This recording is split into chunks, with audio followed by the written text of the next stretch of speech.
Hər vaxtınız xeyir əziz izləyicilər. Bugünkü video qonağımız 2013-2018-ci illər arasında istehsal olunmuş olan Kia Cerato YD olacaq.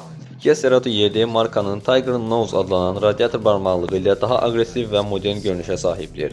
Uzanan LED arxa stoplar, kəskin farlar və axıcı kuzov xətləri avtomobilə idman xarakteri verir. Ön bamperin geniş hava girişləri və yan tərəflərdəki xrom detallar modeli sinifindən fərqləndirir. Aerodinamik göstəricilər əvvəlki nəsillə müqayisədə yaxşılaşdırılıb, nəticədə həm yanacaq sərfiyyatı, həm də sabitlik artıb. Salon minimalist amma funksional tərtibatdadır.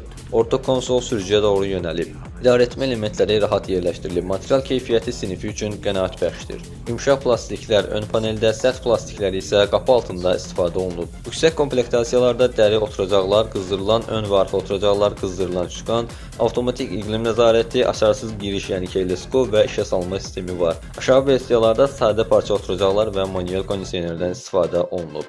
Ümumi funksiyalarına baxaq, LED gündüz işıqları və ya halogen faralar, arxa kamera və park sensorları, 6 və ya 8 düymlük multimedia ekranı, Bluetooth, AUX və USB dəstəyi, sükan üzərində idarəetmə düymələri, elektron sabitlik sistemi, LCD, ABS 6 hava yastığı.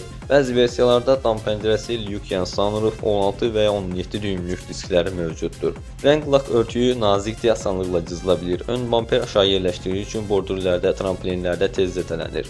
LED faralarda bəzən dumanlama problemi müşahidə olunur. Plastik detallar tez cızılır və bəzi hissələrdə xısıltı səslər yaranır. Arxa oturacaqda hissəsində səs izolyasiyası zəifdir.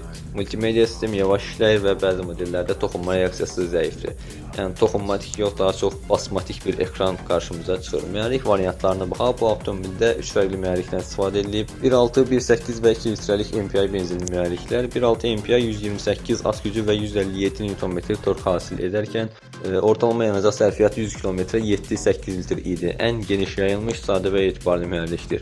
1.8 benzinli MPI mühərrik 148 at gücü və 178 Nm tork hasil edərkən ortalama yanacaq sərfiyyatı 1.6-dan biraz daha çoxdur, yəni ortalama 7-8, maksimum 8-5-ə qədər çıxa bilir. Və 2 litrelik MPI benzinli mühərrik 148 at gücü və 192 Nm tork hasil edərkən ortalama yanacaq sərfiyyatı 100 km 8-9 litr təşkil edir. Ən güclü versiyası da məhz budur. Sürətlər qutusu 6 pilləli mexaniki və 6 pilləli avtomatik sürətlər qutusundan bu avtomobildə istifadə edilib. 6 pilləli mexaniki sadə və etibarlıdır, problemlər azdır. 6 pilləli avtomatik sürətlər qutusu da kifayət qədər dözümlüdür, yumşaq keçidlərə malikdir. Lakin köhnə yağda keçid gecikməsi və yüngül sarsıntı müşahidə oluna bilər. Yəni odur ki, bu sürətlər qutusunu köhnə, keyfiyyəti itmiş yağla istifadə etmək məsləhət deyil, ancaq firmanın özünün məsləhət gördüyü keyfiyyətli yağdan istifadə etsəniz, sizə problem yaradacağını düşünmürəm. Askı sisteminə baxaq, ön tərəfdə McPherson, arxada Torsion BM quraşdırılıb. Şəhər istifadəsi üçün komfortlu, lakin yüksək sürətdə arxa hissəsi bir qədər yüngül hiss olunur.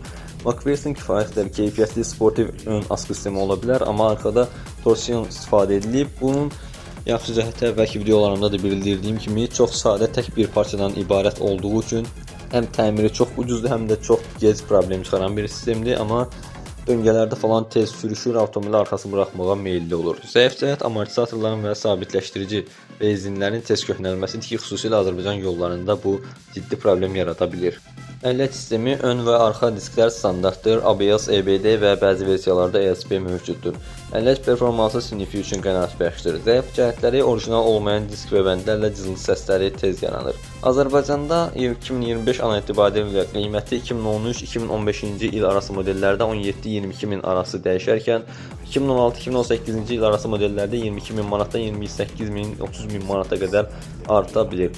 İkinci əl elan saytlarında hətta 13-14 min manata da görmək mümkündür. Pis vəziyyətdə olanını, kosmetik işləri və ya çürükləri mövcud olan avtomobilləri, tam ideal saz vəziyyətdə olan 1.8-2 litr kimi yüksək mühərrik variantlarına malik olan və full komplektasiyalı olan mühərriklərin qiyməti 30 min manata qədər qalxa bilir. Qiymət əlbəttə ki, avtomobilin vəziyyətindən, yürüşündən, komplektasiyasından asılıdır.